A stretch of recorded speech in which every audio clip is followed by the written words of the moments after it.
Salve, salve, rapaziada, meus queridos e minhas queridas deste Brasil. Este é mais um Materializando a História, um podcast para você que quer ir além das idealizações. Aqui quem vos fala é Rafael, psicólogo e psicanalista, um amante da dúvida e curioso das ciências políticas. Aqui quem vos fala é Cláudio Melon, professor de História e remando no contrafluxo da ignorância. Então mais uma vez, é um prazer falar com todos vocês que estão nos ouvindo. Obrigado pela audiência e muito bom contar com vocês três aqui no dia de hoje. Salve, salve, minha gente. Eu sou o Osmar.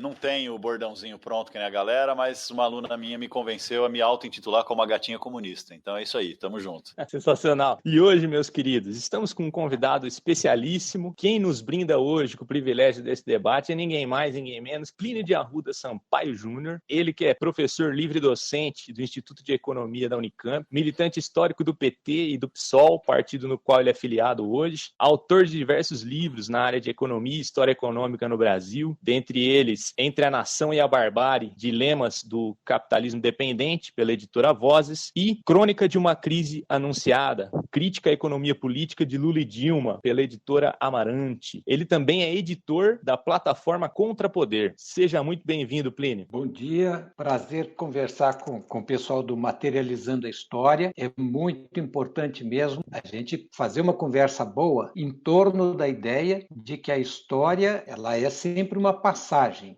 porque dá a impressão que a gente está vivendo o fim do mundo. E, na verdade, a gente não está vivendo o fim do mundo. A gente está vivendo a necessidade do fim de um mundo e a urgência de construção de um outro mundo. Então, um grande prazer conversar com vocês do Materializando a História, Rafael, Cláudio, Osmar, ouvintes. Vamos fazer uma boa conversa. Maravilha, Plínio. Muito obrigado. E antes da gente começar, a nossa conversa, vamos à sessão de agradecimentos. Temos agradecimentos aí, Claudinho? Eu tenho 2 agradecimentos a fazer. Um é do meu amigo Pedro Russo, que fez um comentário sobre o nosso último podcast, sobre o nosso último episódio com a Valdete Souto Severo. Bastante legal o comentário. Obrigado, Pedro. Eu quero agradecer também o Murilo Barbante, que compartilhou o nosso episódio nas redes também um advogado aqui da cidade de Araras. Então, valeu, Murilo. São esses 2 em especial. Perfeito. Osmar? Então, meu querido, eu até tenho, mas eu vou dar uma de Rafael Rosbueno, conhece? Vou agradecer familiares aqui hoje.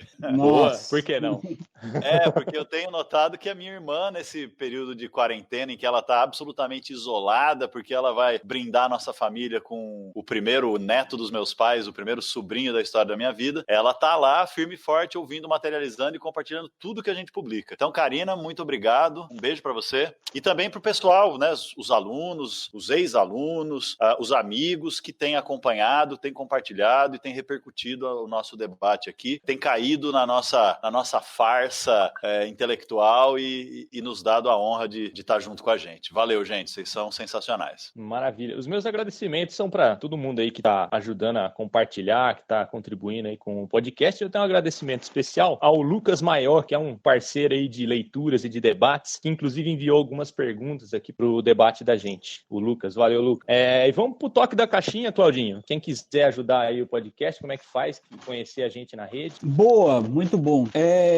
Quem curte o nosso podcast pode encontrar a gente em 2 redes sociais específicas aí. A primeira é o Twitter, @amaterializando, e lá você pode conhecer um pouquinho dos nossos compartilhamentos, às vezes retweet que a gente faz de ideias, e pode seguir quando a gente acaba publicando os episódios nas redes. E a segunda é a rede social do Osmar, né? Que é o Facebook, que você pode encontrar. É isso aí, rede de tiozão. Eu domino esse rolê.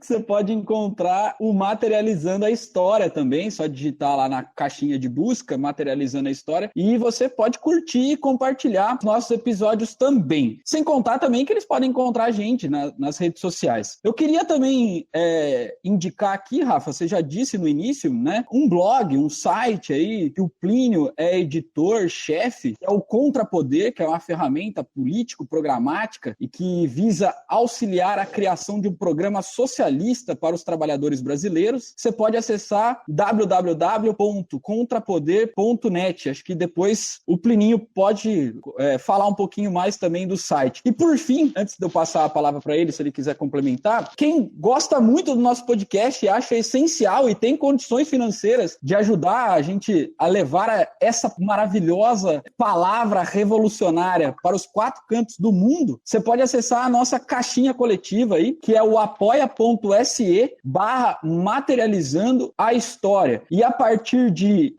menos de $1, valeu Paulo Guedes, né, você pode contribuir mensalmente para que a gente consiga construir, né, o estúdio Havana de produção, certo? É isso. Plinio, quem quiser conhecer a plataforma e quiser conhecer um pouco mais da sua biografia, das suas obras, como é que faz para acessar? Olha, a plataforma é www.contrapoder.net. Na verdade, nós estamos fazendo uma espécie de jornal moderno, que é o jornal virtual, onde para discutir política e programa, tendo como norte, né, a necessidade de superação do PT, de superação do lulismo, de colocar na ordem do dia uma crítica radical ao capitalismo e o socialismo como solução para os problemas da barbárie capitalista. É isto. Dentro disto, cabem todas as forças. Nós não queremos ter uma ideia, mas nós queremos ter esta convergência, mas criar um espaço de debate da esquerda socialista. A única regra aqui é que tem que ser comprometido com a construção do socialismo e tem que ser sempre o debate no campo das ideias. Não é um lugar para, digamos, desqualificar ninguém, nada. É um lugar para fazer o debate das ideias.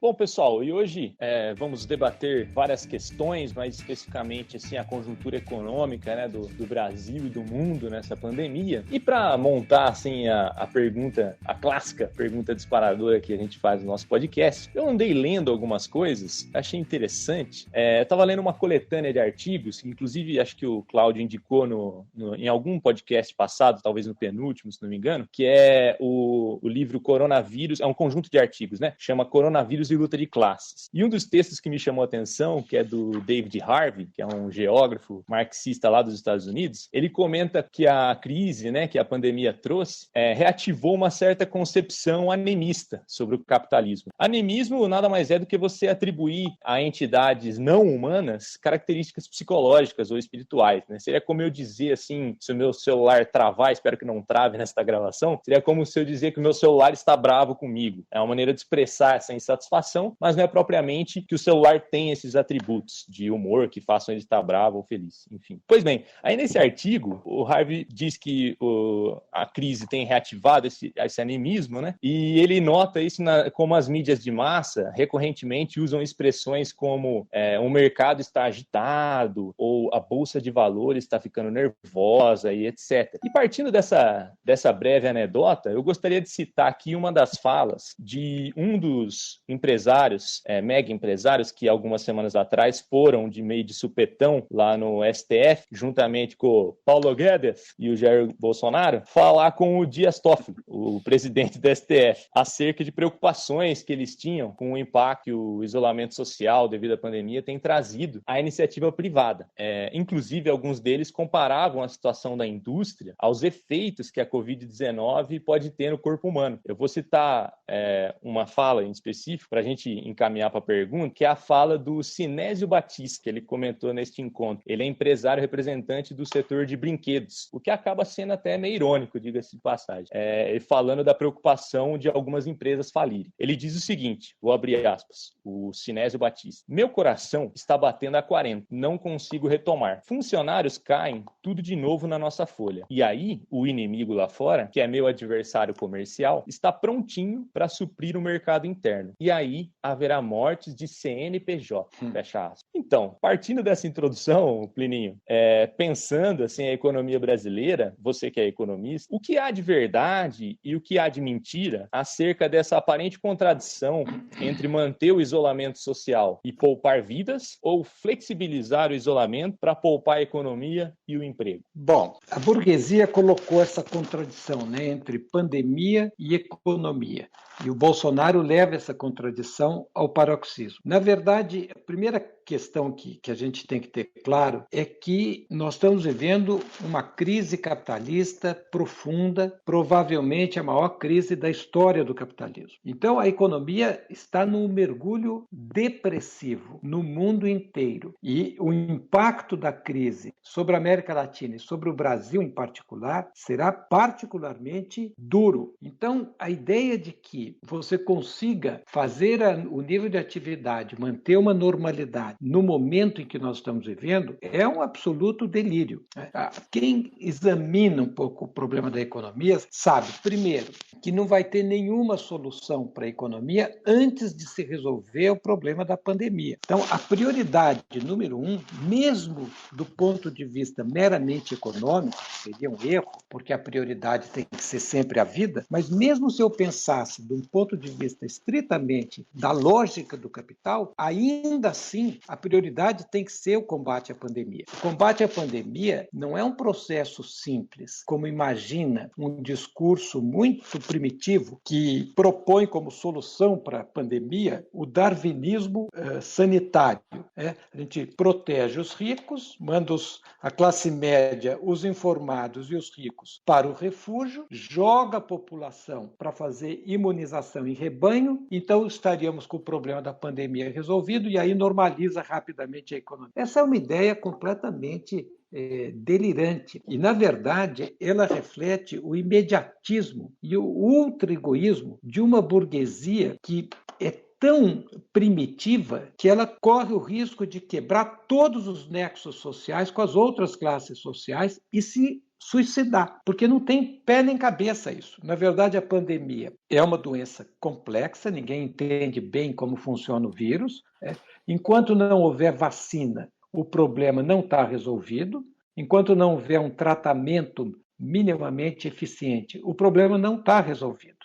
Então, quando a gente lê os autores, mesmo dos organismos internacionais, do FMI, da Organização Mundial da Saúde, todos eles trabalham com prazo de 12 a 18 meses para poder resolver a pandemia.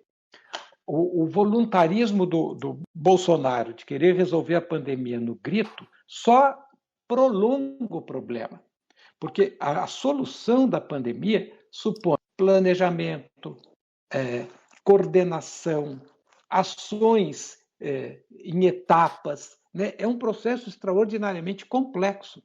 E nós estamos lidando aqui no Brasil com a pandemia como se a pandemia, do mesmo jeito que seria o comportamento da pandemia numa comunidade de ratos. Ou seja, a ausência de Estado faz com que o processo seja feito de uma maneira completamente caótica. Isso vai protelar o problema da pandemia e atrapalhar mais ainda a solução da crise econômica. Agora, em relação à economia, nós estamos vivendo uma crise profunda. Na verdade, esta pandemia acaba colocando à tona problemas estruturais que já estavam postos desde a crise de 2008. Eu vou mencionar os dois principais. Primeiro, o descolamento completo entre acumulação financeira e acumulação primitiva. Então, se a gente for olhar o que aconteceu na economia entre 2008 e 2020, nós vamos ver que ocorre uma bolha financeira imensa, mas os investimentos continuaram deprimidos. Então, aquela bolha é, na verdade, um capital fictício no sentido que é uma ficção, ele não tem base real. E, por outro lado, nós assistimos um descolamento grande entre a capacidade produtiva instalada e a capacidade de consumo da sociedade. Isso já vinha antes da pandemia. Bom, a pandemia potencializa estes problemas e na verdade, abre essa contradição. O que acontece nas crises capitalistas?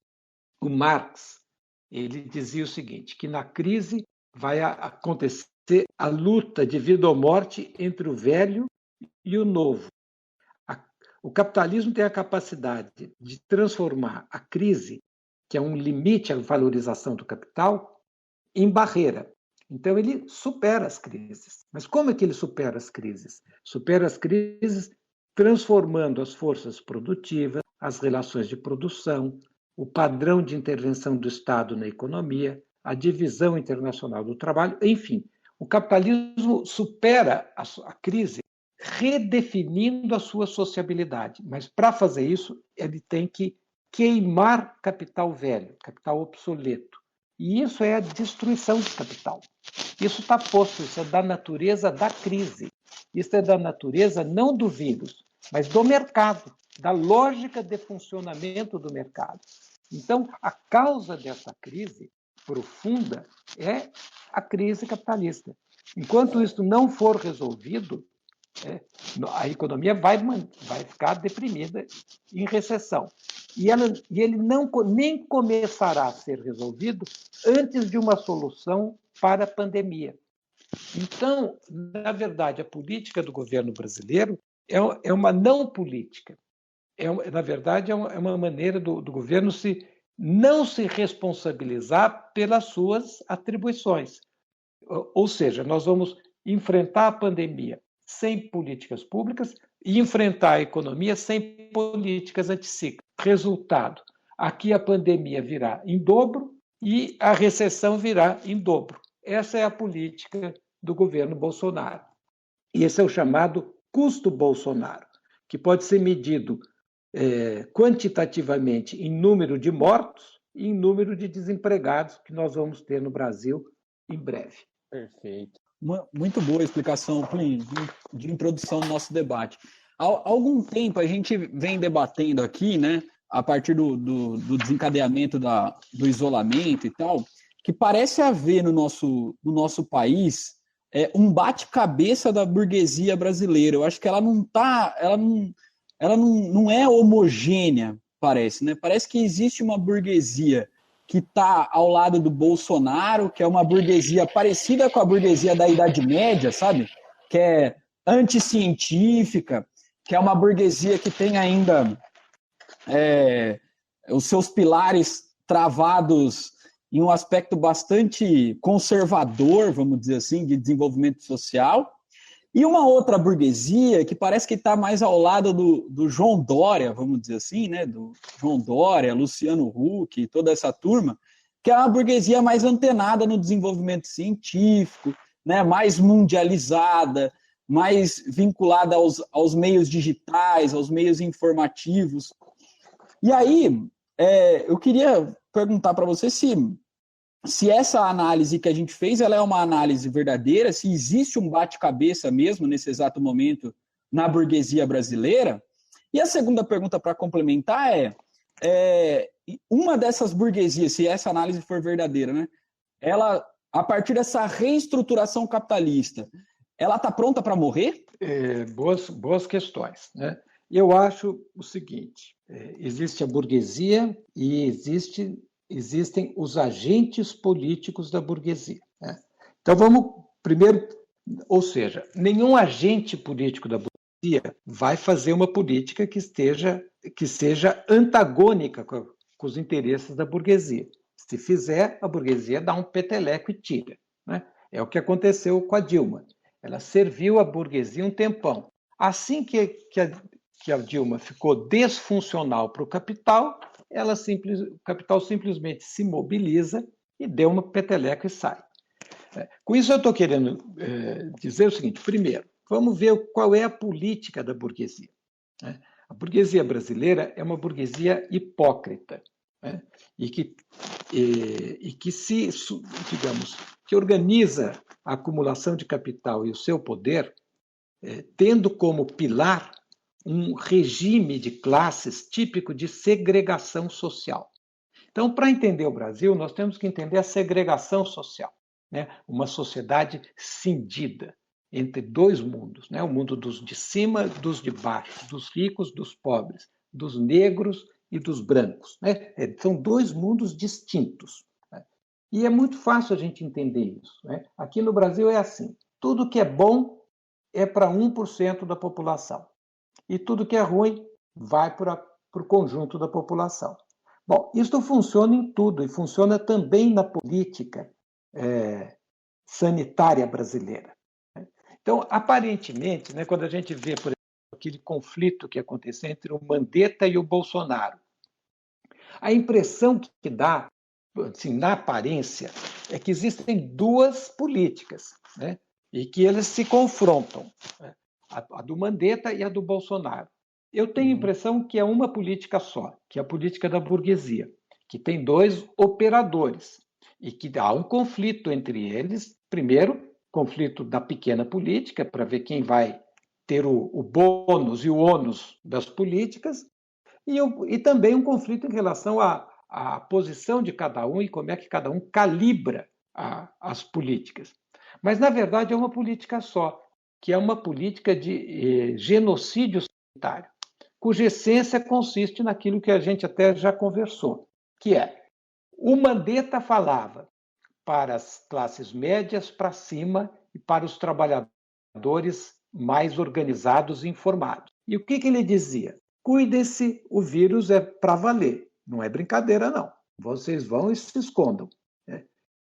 Agora, o Bolsonaro falava, no fundo, o interesse do grande capital, que não importam vidas, o que importa é lucro. E ele comunicava para os desamparados e os desinformados, que olha, é uma gripezinha merreca, é uma bobagem. Então vocês vão, vida que segue, vida normal. Bom, mas isso aqui, quando a gente vê em conjunto, é uma política só, que diz o seguinte: quem tiver juízo, vai para a Lua e escondam-se. E quem não tiver, ou não tiver oportunidade, pode até ter muito juízo, mas não tem condições, porque o Estado não permite que ele fique quarentenado, vai para a rua. A ideia é que este pessoal, com o sacrifício da sua vida, faria o ciclo de imunização do vírus. Uma vez feito o ciclo, então a burguesia poderia sair da Lua e voltar à Terra e continuar a vida que segue. Então, é uma política da burguesia. Por enquanto, a burguesia tem sancionado esta política.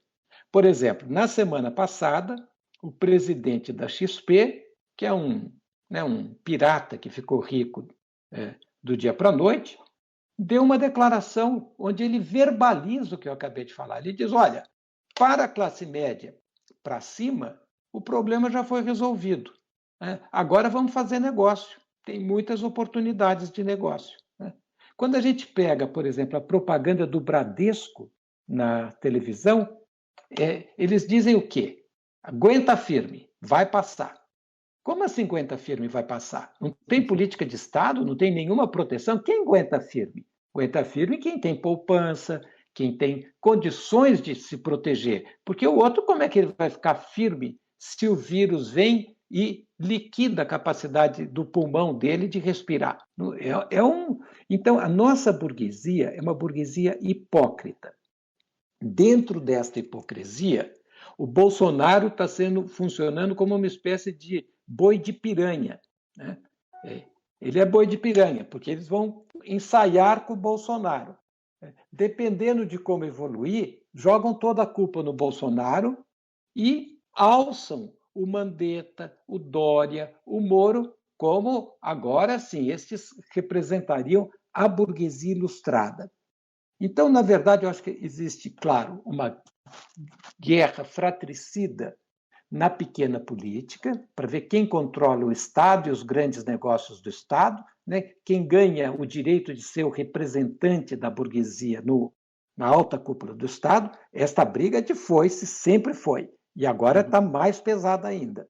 Então, na pequena política há muita diferença, mas na burguesia, até o momento, a impressão que me dá é que há uma unidade em relação a como lidar com a pandemia, genocídio sanitário, como lidar com a crise. que é um imediatismo suicida, que é eu vou cuidar de não quebrar nos próximos meses, mas que é uma bobagem, porque se não tiver uma política anticíclica, ele pode não quebrar neste mês ou no mês seguinte, mas ele vai quebrar daqui a 5 meses. Então, o Estado brasileiro não se organiza para enfrentar os problemas fundamentais do povo brasileiro, que hoje são a pandemia gravíssima e a crise econômica monumental, né? A pandemia, digamos, do coronavírus e a pandemia de desemprego e fome que se avizinha. É assim que eu vejo este problema. A tua segunda questão é sobre a reestruturação. Refaz que eu perdi a segunda questão. Não, eu acho que você conseguiu responder já, né? Porque existe apenas uma lógica operatória dessa burguesia. Porque eu mencionei se essa burguesia da Idade Média, ela estaria pronta para morrer. Essa burguesia da Idade Média, eu queria personalizá-la, por exemplo, com o dono da Havan, sabe? Que está ao lado do Bolsonaro, o Luciano Hang. Então, por ela não estar antenada nos aspectos científicos, por ela não estar antenada, sei lá, nessa mundialização e tal. Na verdade, acho que essa burguesia é fruto daquele desenvolvimento individual mesmo, sabe? É o pequeno empresário que, a partir do desenvolvimento dele, foi ampliando o seu negocinho, que passou a ser um negocião, sabe? E aí era essa, se esses caras eles estariam a perder nessa reestruturação capitalista. É uma boa questão que você coloca, e é uma questão importante, né, que remete à questão central da crise, né? Como é que o capitalismo sai da crise? Destruindo e criando. Então, tem uma briga dentro dos capitalistas para ver quem vai sobreviver e quem não vai sobreviver. Se você deixa... O que eu digo que é um paradoxo é que quem está mais militando e indo às ruas, pedindo o mercado e deixa tudo livre, cada um que cuide de si, é o pequeno capital brasileiro. Paradoxalmente, o mais vulnerável a desaparecer pelos efeitos da crise, né? Que é exatamente esse pequeno capital. Agora, como é que funciona o capitalismo brasileiro? O capitalismo brasileiro ele funciona na base do desenvolvimento desigual e combinado. Ele combina capitalistas que têm uma capacidade produtiva alta com capitalistas que têm uma produtividade do trabalho muito baixa. Então, é assim que funciona o capitalismo brasileiro. Ele vai ter que acomodar os dois lados. Mas para acomodar os dois lados, ele teria que ter uma intervenção do Estado para tentar acomodar os dois lados, né? Abrir o paraquedas, cair de maneira mais lenta para não liquidar o pequeno capital. Mas não é isso que essa burguesia está pedindo. É um paradoxo que, na verdade, todo mundo vai entender. Eu sei que a família da minha mãe é aqui de São João da Boa Vista, e a vantagem nossa, eu digo, o pessoal do interior de São Paulo, é que a gente consegue ver algumas coisas com mais clareza. Por exemplo, diz o ditado caipira que não convém cuspir para cima, né? Bom, a burguesia, essa pequena burguesia, está cuspindo para cima, porque eles estão propondo uma política que vai voltar como bumerangue para destruí-los. Então, tem sim uma briga entre o capital ameaçado de morte e o capital mais sólido, que não está preocupado. Então, quando o dono do Bradesco, do Itaú, da XP falam vida que segue, é porque eles conseguiram já do Estado brasileiro mais ou menos 20% do PIB de auxílio para eles não quebrarem. Agora, quando o imbecil do dono da diz a mesma coisa, ele está cuspindo para cima, porque ele vai sumir. E no lugar dele vão surgir outros, pequenos ou maiores. Então, tem sim, e isso explica em parte por que nós estamos vivendo um momento político tão polarizado. Porque na crise, a concorrência capitalista ela muda de natureza. Não é mais discutir quem ganha mais, é discutir quem não perde ou quem sobrevive. Então as pessoas ficam histéricas para ver se sobrevivem. O problema é que a estratégia que a burguesia está tendo para sobreviver é uma estratégia que vai provocar uma maior concentração de capital e uma maior desnacionalização da economia. A única alternativa que nós teríamos é com a intervenção forte do Estado. Mas essa é uma burguesia que avançou tanto digamos, no particularismo, no imediatismo, que ela está correndo sério risco de perder todos os nexos sociais com a classe trabalhadora. E ao assim fazer, colocar em risco sua própria sobrevivência. Então, eu gostaria de fazer uma intervenção rápida aqui. Quer dizer, não sei se vai ser tão rápida, porque o professor começa a falar, nunca sabe quando termina, né? É pura verdade. Que é o seguinte, a gente vem discutindo em várias ocasiões e alguns episódios aqui no nosso podcast, que nós temos uma leitura de que a política do Bolsonaro, né, do governo Bolsonaro, do bolsonarismo, tem elementos fascistizantes cada vez mais claros e cada vez mais fundantes da própria dinâmica da atuação política desse campo. A gente tem lido, né, tem discutido aqui, que de certa forma, mesmo antes da pandemia, a sobrevivência do bolsonarismo enquanto fenômeno de poder tem muito a ver com aquele processo da instalação dos regimes fascistas na Europa nos anos 30, da crise permanente, que é a ideia de manter a sociedade sempre mobilizada em torno da noção de inimigo, em torno da noção de crise, em torno da noção de perigo, em torno da noção de falta de segurança, para assim consolidar a figura de um líder capaz de ser uma espécie de salvador da pátria e de uma política autoritária capaz de ser, vamos dizer assim, defensora do povo, do cidadão de bem. Mas, ao mesmo tempo, o fascismo, e aí agora estou avançando numa proposição, o fascismo, ele tinha uma política econômica anticíclica, né?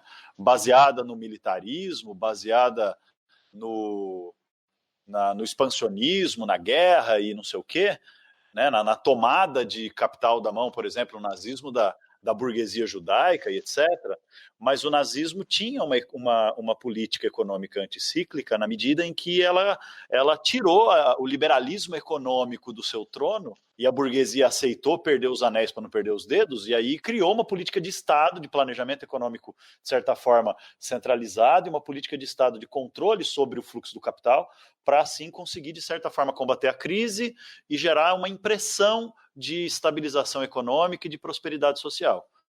Porém, o fenômeno do Bolsonaro, do bolsonarismo como um todo, ele está ancorado na política do Chicago Boy, lá, aquele maravilhoso personagem do mercado chamado Paulo Guedes, que por mais de uma ocasião já afirmou que a crise vai foder com tudo e a solução para isso será o aprofundamento das reformas ultraliberais.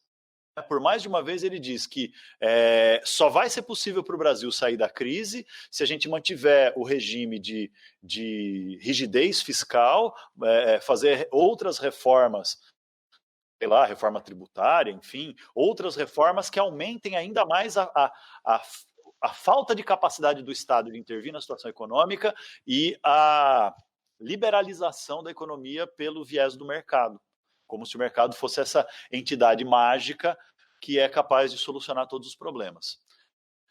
Nos parece que essa aposta, que é, como você bem disse, né, uma aposta no genocídio da população e, ao mesmo tempo, uma aposta que vai gerar desnacionalização da economia e concentração do capital, que é uma aposta também meio suicida, porque a tendência é de piorar imensamente a precariedade, a precarização e a miséria mesmo na população, especialmente na classe trabalhadora. Vem sendo, de certa forma, optada pelo discurso ultraliberal / protofascista do bolsonarismo, porque tem aquele lance ideológico que a gente também costuma discutir aqui, de quanto essa ideologia do empresário de si mesmo, do empreendedor de si mesmo, do você S.A., como a Valdete disse no último podcast, isso tem calado fundo na mentalidade e no imaginário de uma parte grande da sociedade, junto com a ascensão das igrejas evangélicas como uma espécie de contraponto de solidariedade social, à medida em que nós temos uma atomização, ultra-individualismo cada vez mais gritante no plano da economia, da produção e do funcionamento da sociedade. Enfim, a minha pergunta no fim de tudo isso é: será que não é um negócio meio suicida, de que isso pode gerar uma situação de anomia e de miséria e de caos social tão grande que a burguesia perca o controle desse processo e a gente veja se abrir uma janela revolucionária? Vamos por partes aí, né? Vamos primeiro, né? Vamos pegar uma perspectiva histórica, né? Quais são os problemas da sociedade brasileira? Não agora, mas nos últimos 20, 30 anos, né? Mas vamos pegar agora. Na verdade, é uma crise econômica e social enorme, né? Para pegar o período mais recente, a economia brasileira está há 6 anos parada. É a maior crise da história moderna brasileira, né? E sobre esta economia agora vem uma depressão econômica. Ontem o governo anunciou as expectativas de crescimento do governo, -5%. Na verdade, a Organização Mundial do Comércio já trabalha com a hipótese do Brasil crescer -10%. Então, esse é o tamanho do problema. E nós temos uma crise política enorme que está na rua, pelo menos desde as jornadas de 2013. O que está por trás da crise econômica e da crise política? A desindustrialização do Brasil e a crise terminal da nova república, né? A desindustrialização do Brasil é consequência da política liberal, né? De especializar o Brasil na divisão do trabalho. Então, nesta divisão, o Brasil não tem produtividade para ter indústria.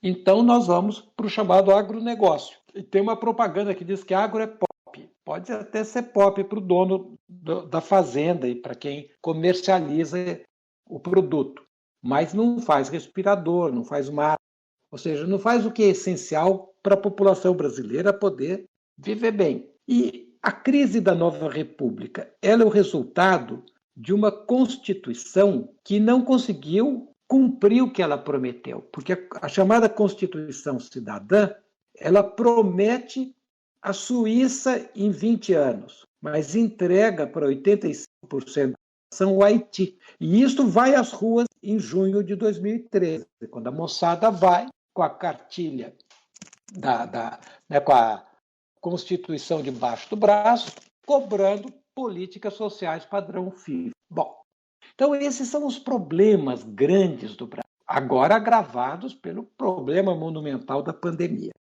Qual é a resposta que a burguesia dá a isso, né? A resposta para a economia, a crise do neoliberalismo, mais neoliberalismo, para a política, o que eu chamo de solução autoritária. Ou seja, na melhor tradição da história brasileira, como é que os problemas são resolvidos? De cima para baixo, na porrada. Bom, a solução autoritária implica matar o velho e criar o novo, que a gente já tinha discutido na outra questão. Quem que matou o velho? A Lava Jato, o Moro. E neste processo de matar o velho, o Bolsonaro fala: olha, eu tenho uma solução, que é a solução da intervenção militar, né? Agora, estes dois atores principais da burguesia brasileira brigaram, né?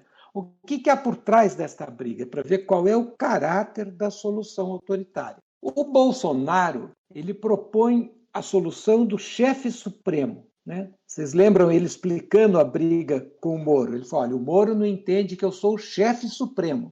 Então ele propõe uma solução autoritária por fora do Estado brasileiro. Não é a nossa tradição histórica. Nossa tradição histórica são soluções autoritárias construídas por dentro do Estado brasileiro, que é o caminho que tem tomado Moro, Dória, enfim, que é o caminho dos outros agentes. Eu tendo a achar que, salvo uma surpresa histórica muito grande, nós vamos para uma solução autoritária, se não tiver uma alternativa, a solução, a burguesia, nós vamos para uma solução autoritária por dentro do Estado. Né? Mas o Estado, a burguesia, vai usar o Bolsonaro para fazer o trabalho sujo. Né? Porque, como você bem disse, é claro, não há base objetiva e subjetiva para um Estado fascista no Brasil.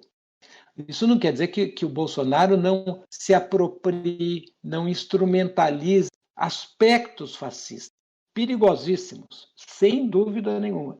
Daí a imaginar que ele possa reviver um Estado tipicamente fascista aqui, eu acho que é muito distante, porque a base de um Estado fascista é a intervenção do Estado e uma economia nacional e uma economia imperialista. Não é o que a gente vê na política do Bolsonaro. O Bolsonaro tem uma política de desmanche do Estado nacional.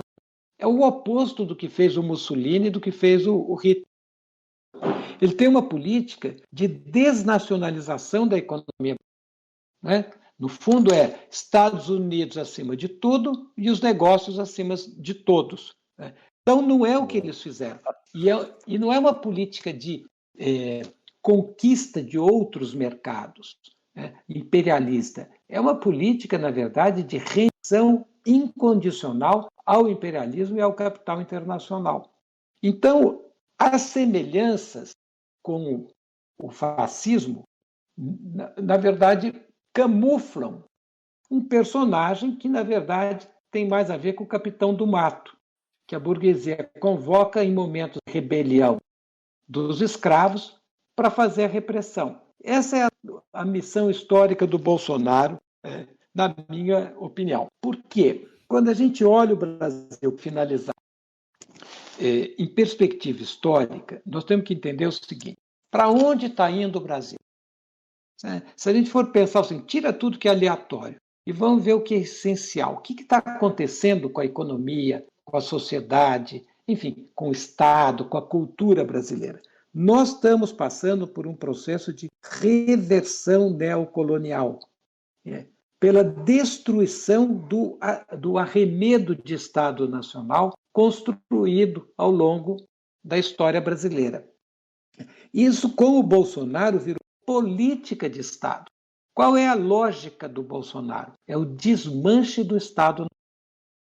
Bom, isso é uma política, sem dúvida nenhuma, suicida, porque isto, a longo prazo, não tem como se sustentar, porque é muito difícil fazer uma neofeitoria de 220 milhões de pessoas.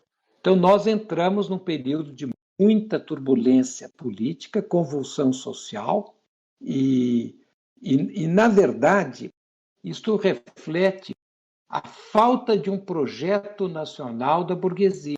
A burguesia não tem um projeto para o conjunto do Brasil. Ela, no fundo, quer voltar a ser colônia, a ser apenas um grande negócio. O problema é que isto tem que passar pelo crivo da luta de classe. Então, eu tenho, sim, a mesma percepção tua, que nós entramos numa conjuntura turbulenta, uma conjuntura que eu vou chamar de conjuntura no sentido de década, não de momento. Né? Revolucionário em que sentido? No sentido que mudanças profundas nas estruturas da sociedade brasileira, para o bem ou para o mal. E para onde apontam estas mudanças? Se o regime burguês não for superado, aponta para a barbárie. Nós estamos nos afundando na barbárie. E a alternativa à barbárie é a revolução socialista. É uma outra forma de organizar a sociedade. E é isto que o povo tem que entender. E essa é a importância grande desses espaços de debate como o Materializando a História. Porque este debate, a burguesia proíbe que chegue no povo. Ela faz uma espécie de vaca amarela. se falar em socialismo, come tudo que está na panela. Então ninguém fala, mas é importante a gente falar. Por quê? E eu encerro aqui, porque como você bem lembrou, professor, quando começa a falar, é um perigo público, ele não para. Mas só para ter uma noção, né? Porque a gente fala em revolução, as pessoas devem falar, não é possível que a pessoa fale isso, né? Está tão distante.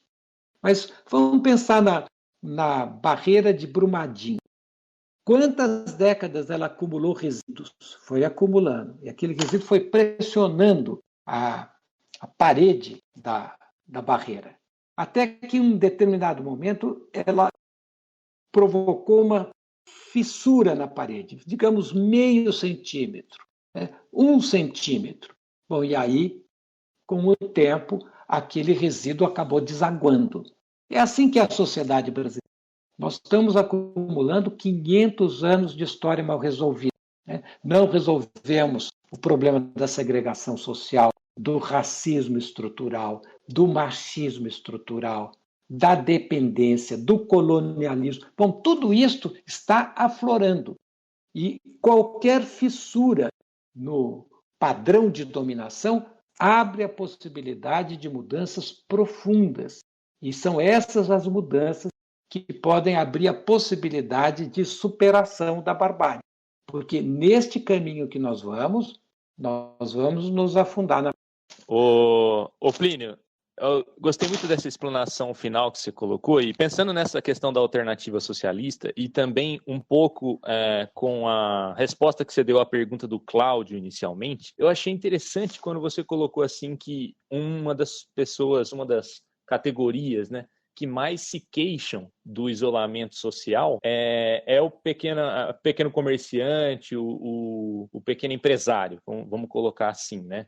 E isso assim, a gente vê na realidade, é muito factível na realidade. Eu tenho vários conhecidos que têm pequenos comércios, pequenos empreendimentos e tudo mais, e é justamente assim, o que mais aparece na narrativa deles a respeito do isolamento social.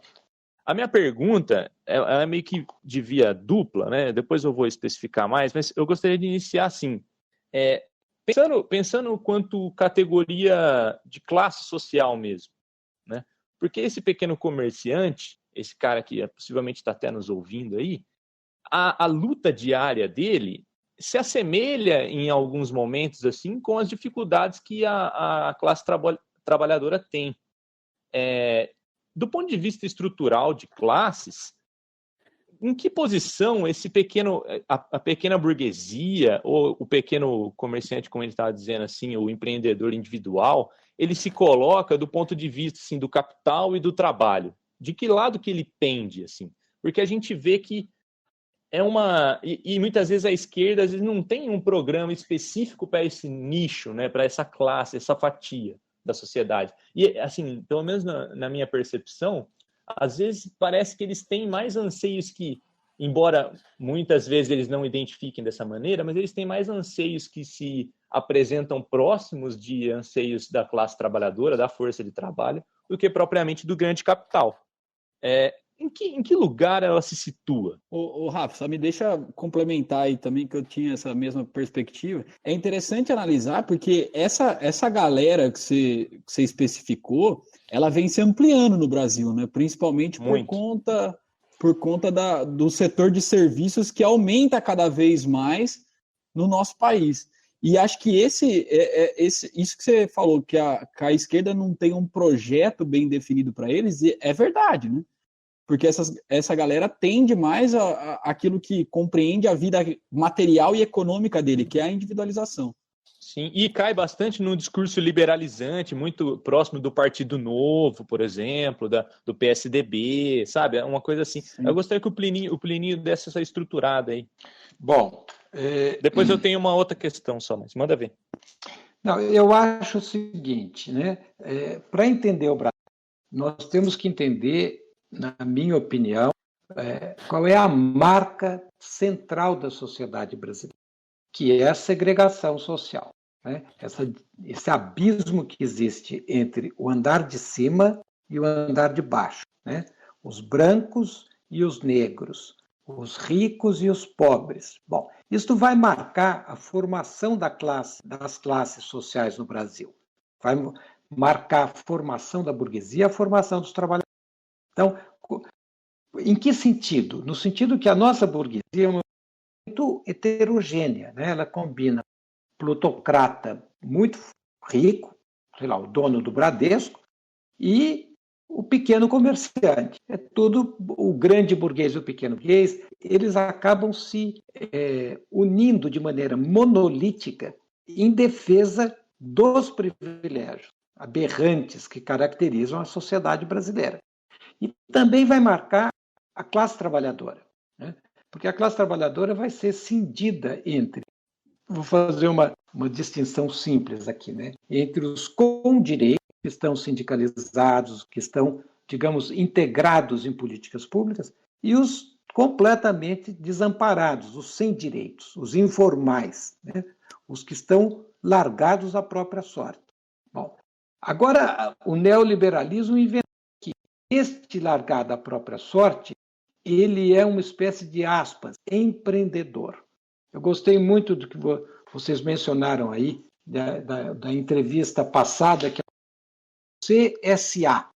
Bom, este Você S.A., ele, na verdade, é um trabalhador, né? Ele depende, ele não explora o trabalho de ninguém. O pequeno comerciante é um pequeno burguês, né? Muitas vezes ele trabalha vive na incerteza, sempre achando que pode quebrar, mas ele vive, ele trabalha, ele explora o trabalho de alguém. Na polarização da luta de classes, eu acho muito difícil ele não fechar com a burguesia e com os privilégios aberrantes, porque ele depende de salário baixo para poder sobreviver. Então ele acaba fechando com a burguesia. Agora, este trabalhador travestido, né, coitado, não auto-travestido, mas travestido ideologicamente de empreendedor, este só perde fechando com a burguesia, né? Ele só fecha com a burguesia porque os trabalhadores não têm capacidade de programa político que permita a unidade. E este programa, na minha opinião, deveria ser o Direitos Já. Não o programa que nós tivemos no ciclo passado, que todo mundo luta por direitos, um dia todos terão direito. Isso é o que prometia a Constituição de 88. Mas não é o que ela entregou. Todos lutaram, alguns conseguiram até alguns direitos, mas a maioria continuou sem direito, e a partir do momento muito clara, mesmo os que tinham direitos começaram a perder direitos. Então, a maneira não é o seguinte, vamos cada um lutar pelo seu direito. Não, vamos todos juntos lutar por direitos já. Então, resolver o problema da questão agrária? Já. Resolver o problema da moradia? Já. Imediatamente, já. Porque isso é que unifica o pessoal de baixo. Então, voltando à questão, eu acho que o governo Bolsonaro, na verdade, ele mobiliza a pequena burguesia, ele mobiliza os sem direitos, que estão completamente sem esperança, em torno desta ideia de que, com mais o mercado, com menos regulação, o Brasil resolveria o seu. Não é isso que vai acontecer, nós vamos agravar os problemas e agravar a crise política e social. E com a flexibilização do isolamento também, né, que geralmente o pessoal pede bastante. A flexibilização do isolamento é uma loucura, porque, no fundo, eu senti a ideia. Vamos pensar 2 minutos, com o mínimo de bom senso. Será que é possível o mundo entrar em depressão e o Brasil caminhar bem na economia?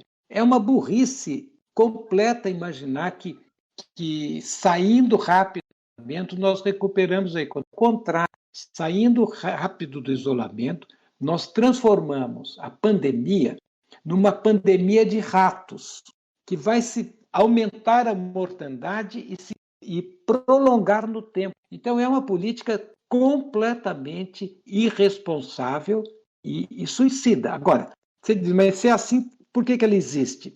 Porque, na falta de uma perspectiva de médio e de longo prazo, na falta de um projeto, na falta de um Estado, as pessoas pensam num horizonte de curtíssimo prazo. Então, no fundo, o pequeno empresário está pensando o seguinte, eu tenho que pagar a folha da semana, do mês que vem. Então eu tenho que ter as coisas funcionando. E ele acha que no voluntarismo e no imediatismo ele vai resolver o problema. Não vai resolver o problema dele, ao contrário, vai agravar. Teria solução? Teria. Muito fácil. Era só o Estado garantir dinheiro, digamos, garantir recursos para manter este pequeno comércio e para manter a renda de todos os trabalhadores que precisam estar em quarentena. E isto poderia, se o dinheiro que foi destinado aos bancos fosse destinado a fazer política anticíclica, nenhum pequeno comerciante, nenhum trabalhador autônomo precisaria estar no desespero em que estão. Então, o culpado pela recessão é a política completamente desastrada do governo Bolsonaro na pandemia e na economia ainda mais. Porque na pandemia ainda sobra o SUS, que impede, mesmo desgastado, mesmo sucateado, ele ainda está de pé e ele impede que a epidemia faça um desastre maior ainda. Mas na economia nós não temos nada. O Bolsonaro está para a ciência econômica como a Damares para a teologia. É um economista completamente desqualificado. Faz uma política que provavelmente é a pior política econômica e que está aprofundando a recessão. Então é uma loucura, porque essa burguesia que está louca para sair da recessão aprova uma política sanitária e econômica que aprofunda a recessão. É uma ironia. Perfeito. E a outra questão minha é assim, há alguns episódios atrás a gente vem num certo debate acerca de se a crise que a gente está passando nesse momento, ela é uma crise conjuntural ou estrutural, no sentido do seguinte, eu vi alguns economistas citando isso em alguns artigos, dizendo assim que a crise que a gente passa é uma crise de rebaixamento da demanda, porque as pessoas estão circulando menos, está tendo menos poder de compra, e então a mercadoria e o fluxo não está veloz, né? Entre dinheiro e mercadoria, dinheiro e mercadoria, enfim. Então ele até fez uma simulação dizendo assim que a economia é como se fosse um carro e em 2008 o motor do carro tinha fundido, que foi a crise mais estrutural mesmo. Então eles tiveram que ajeitar o motor. Então o Fed lá americano, o Banco Central americano, injetou dinheiro no sistema financeiro para salvar o sistema financeiro, salvar o motor para o carro continuar andando. E que a crise que a gente está vivendo agora não é propriamente da fundição do problema no motor. A gente só cortou a demanda, como se a gente estivesse cortando o combustível do carro. Por isso que ele não está andando tanto. À medida que a pandemia for passando, as pessoas voltarem a circular mais e esse combustível entrar, o carro continuaria a andar. Isso era um ponto de vista. E o outro ponto de vista é que a crise seria mais estrutural. Qual dessas visões na sua leitura estaria mais alinhada com a vida material, a realidade? E se ela é estrutural, onde que está a crise, a estrutura da crise? Então, não sei se ficou claro assim da maneira que falei. Ficou muito claro. Tá. E, na verdade, esse debate está posto. Foi o primeiro debate, né, para entender o seguinte. Vem uma crise, o que é a crise? É um trupicão ou é uma trombada? Bom, então eu já vou adiantando. É uma trombada que deu perda total. Não é que fundiu o motor, é perda total. Eu vou explicar. Beleza. Na verdade, esta crise ela é um desdobramento da crise de 2008. Ela não é outra, ela é a mesma. Qual foi a política de 2008?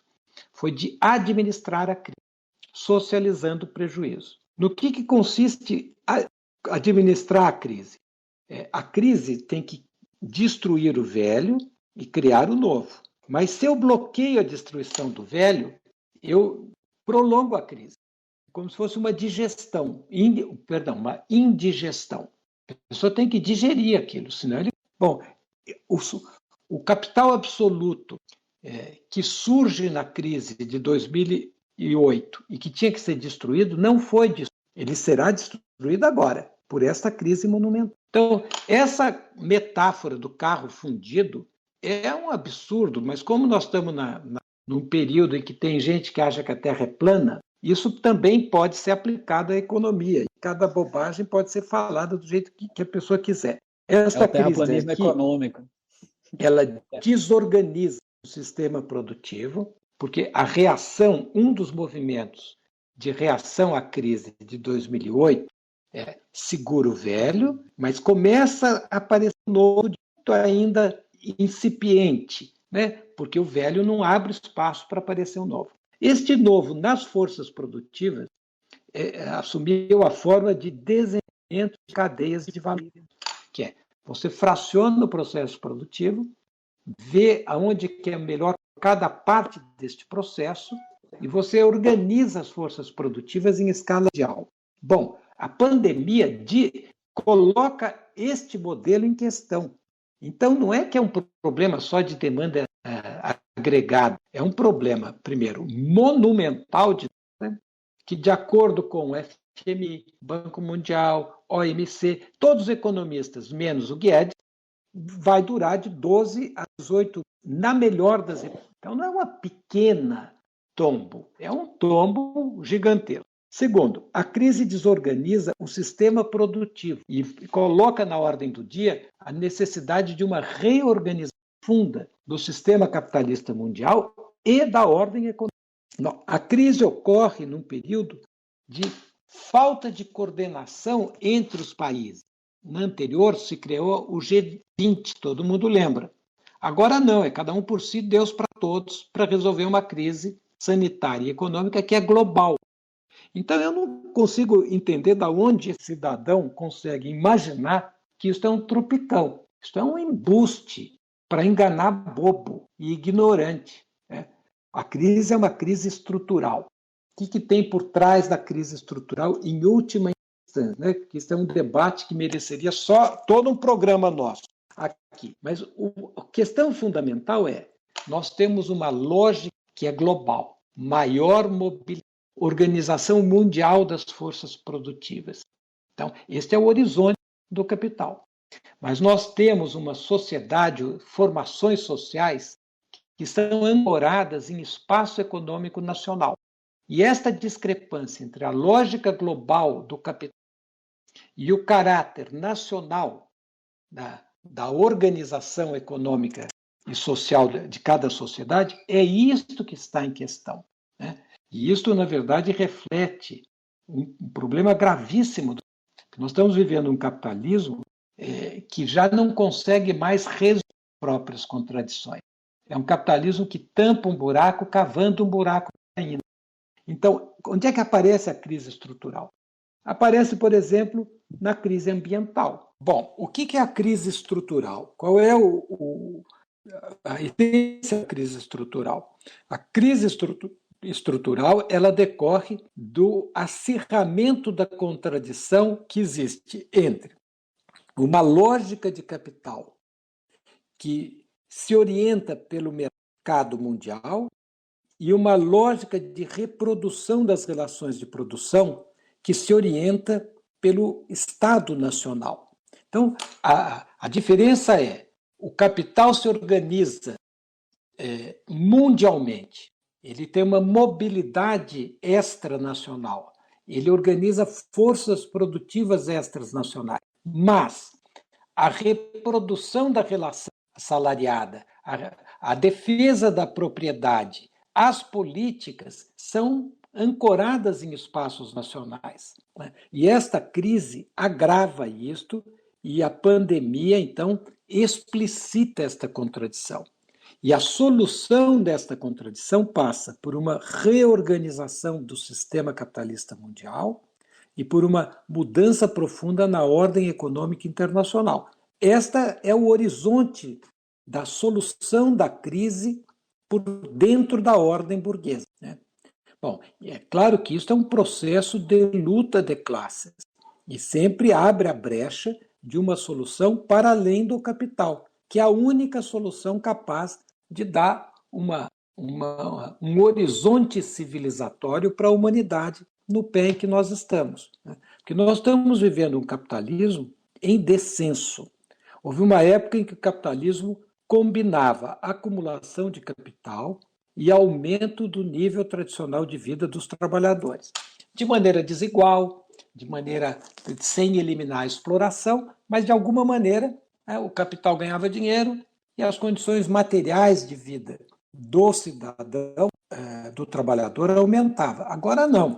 Agora nós temos acumulação de capital e rebaixamento do nível tradicional de vida dos trabalhadores no mundo inteiro.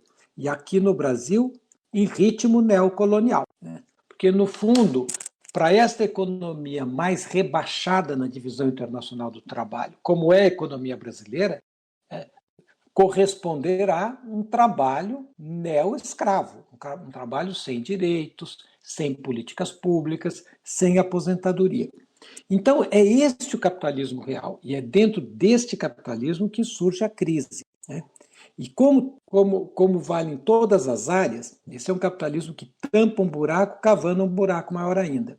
Bom, a crise de 2008 cavou a crise de 2020, que é maior ainda que a de 2008. E por dentro da ordem, a solução burguesa para a crise de 2020 vai causar uma crise maior ainda logo adiante.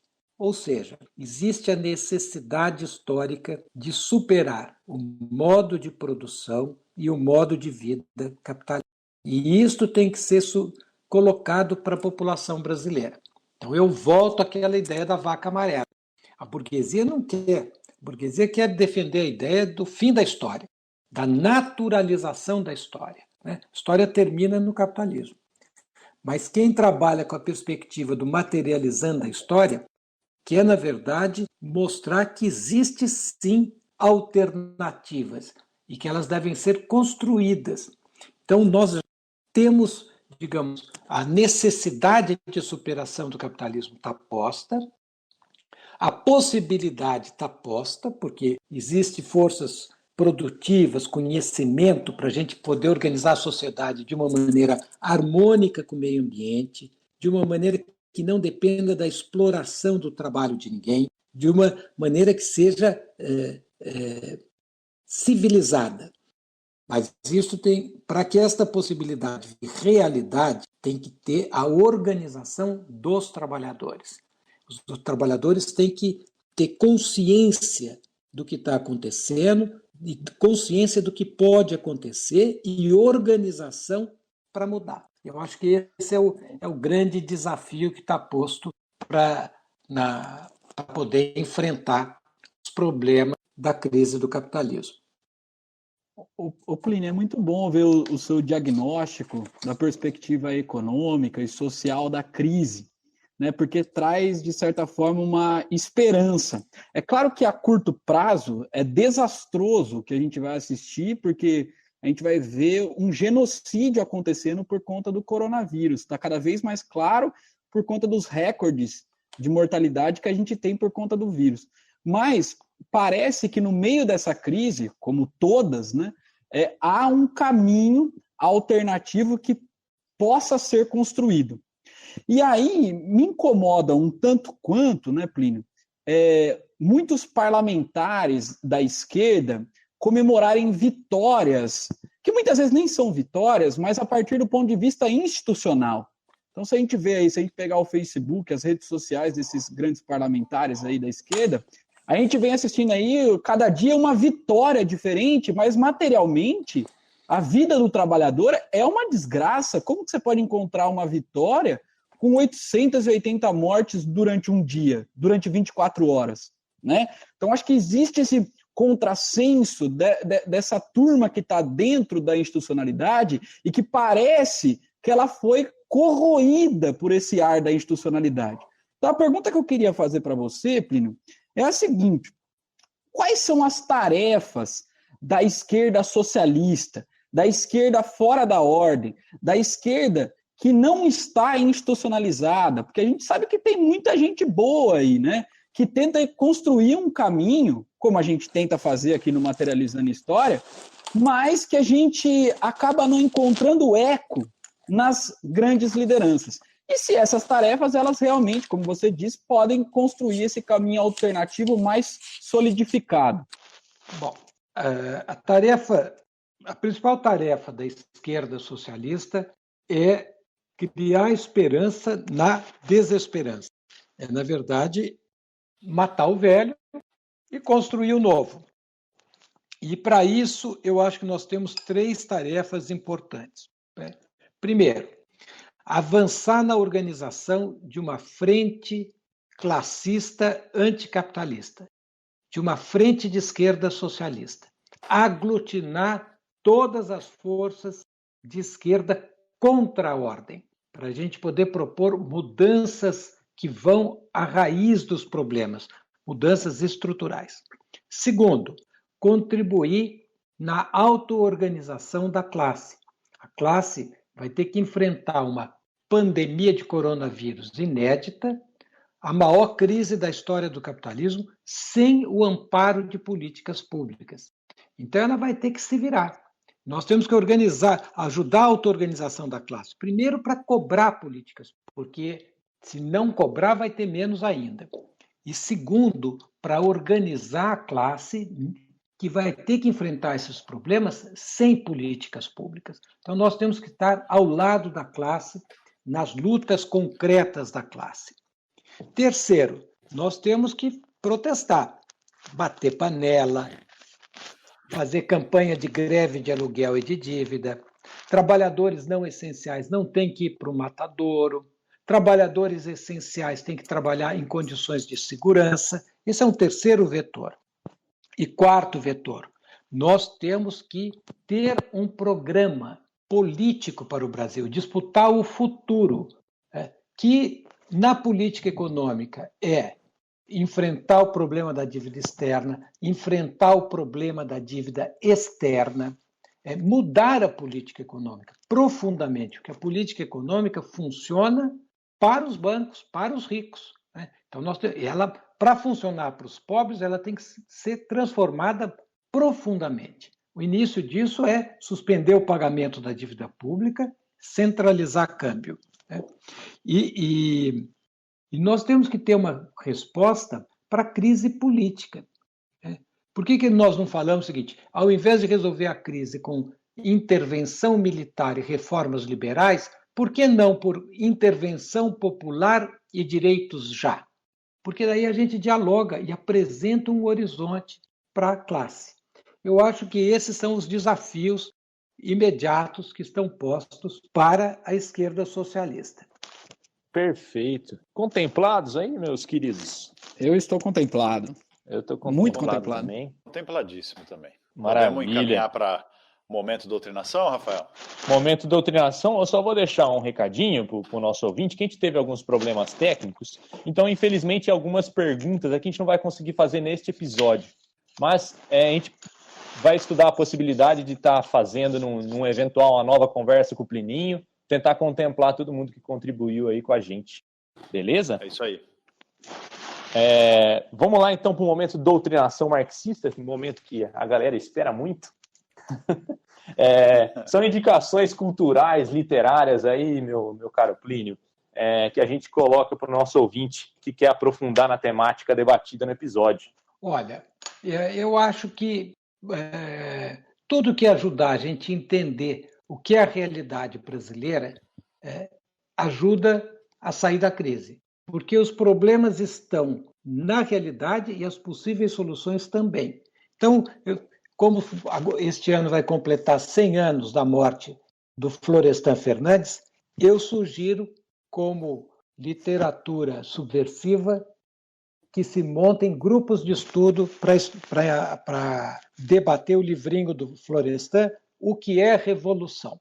Essa seria a minha dica cultural para o Materializando a História.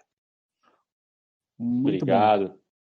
Claudinho? Posso indicar, Rafa? Manda ver. Bom, eu vou indicar um livro que eu uso bastante para dar aula também. As pessoas acho que podem ler também pontualmente. Seria massa se conseguisse ler do começo ao fim, mas pontualmente também vale. Tá? É um livro do Caio Prado Júnior, chamado Formação do Brasil Contemporâneo. É, na verdade, uma biografia da formação brasileira, da formação da sociedade brasileira. Acho que vale a pena os nossos ouvintes darem uma pincelada aí junto com o Florestan Fernandes, que acho que pode ser uma boa combinação. Eu endosso integralmente essa tua indicação. Boa. Valeu. Os Marx. Eu vou indicar um livro que eu acabei de comprar e não li. Eu estou esperando chegar. E fiquei muito curioso quando vi que esse cara costuma ser bem polêmico, né? Aquele filósofo esloveno, Slavoj Žižek. E o livro chama Pandemia, Covid-19 e a Reinvenção do Comunismo. Eu gosto desse cara porque ele gosta de brigar com todo mundo. E às vezes ele fala merda, mas às vezes ele fala umas coisas muito loucas. Então eu vou indicar o que eu também estou curioso para ler. Boa. A minha indicação ela vai de uma maneira intermediária, porque não é nem um livro que eu estudei a fundo e já dei aula, como o Cláudio indicou dele, e também não é um livro que eu nunca li. Eu estou em partes desse livro, que acho que é o livro seminal, assim, nuclear de boa parte da doutrina e do debate da economia política que a gente vem fazendo, que é o Capital, livro 1 do Marx.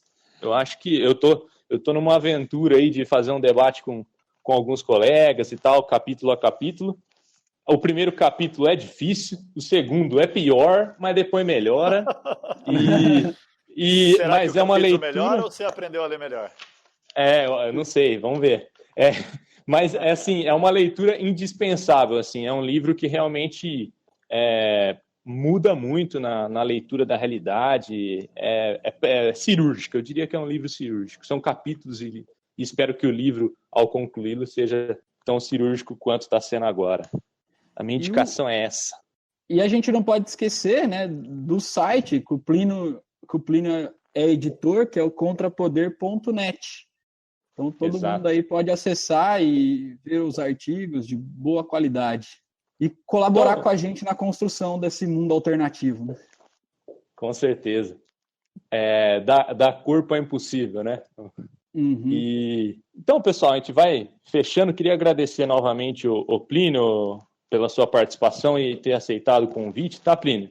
Eu que agradeço, Rafael, Osmar, Cláudio, o Arthur, que está aí na retaguarda. Uma conversa ótima. Lamento eu estar afobado, ter demorado aqui para entrar. Agradeço a paciência de vocês e depois vou procurá-los para ver se integro vocês no Contrapoder. Mas aí a gente conversa por telefone. Sensacional, faz parte. A gravação por aplicativo tem disso mesmo. Obrigado aí de coração por você ter aceitado o nosso convite. Valeu, Plininho. Muito obrigado. Obrigado, Plínio. Valeu, despedidas aí, meu. Valeu, gente, a todos que estão vindo. Quando estiver pronto, manda para mim, tá bom? Beleza. Um abraço para todo mundo. Eu tenho que correr para a cozinha.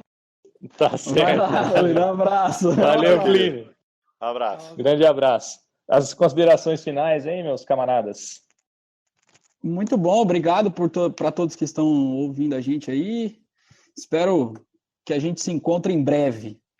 Eu também me despeço, já fazendo votos de que a gente consiga marcar um novo episódio com o Plininho para discutir essas questões da crise estrutural do capitalismo, que eu acho que são fundamentais, não só para a gente compreender a realidade, mas para a gente poder projetar o futuro.